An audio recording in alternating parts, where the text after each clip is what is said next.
The Soviet Union never changed something fundamental in all of the big changes they made. You can put it this way.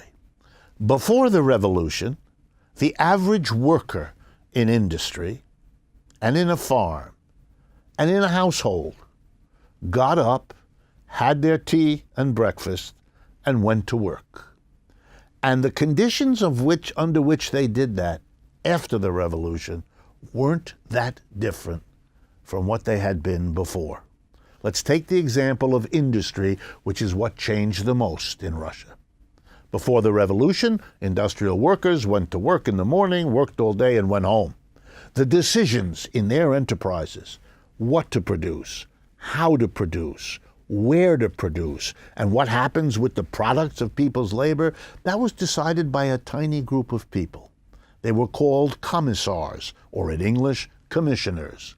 They were state officials because the government now owned and operated enterprises. They weren't the board of directors elected by shareholders because there were no shareholders. They didn't get to elect anybody. Government officials, state officials, were put in the position, you're now the board of directors. You 12, you run these factories. You run these stores. You run these offices. For the mass of workers, it really wasn't all that big of a difference. These individuals, private capitalists, were gone. These individuals replaced them, state officials. But the structure, the organization of the enterprise didn't change all that much. They worked, and then they went home.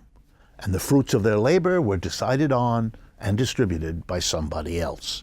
To say the same thing in the simplest words possible, the internal organization of the factories, the farms, the stores, the offices didn't change.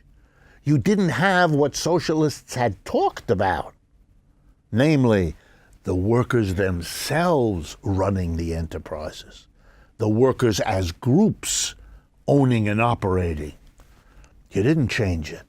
You didn't keep them private but now run by the workers.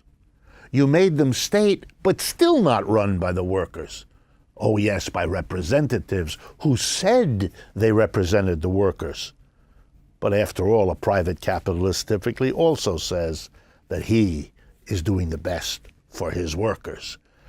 The trick will be, and this is the lesson socialists have to learn, that this early experiment, this first experiment in setting up a socialist economy, that was started 100 years ago, this month in Russia, made a mistake.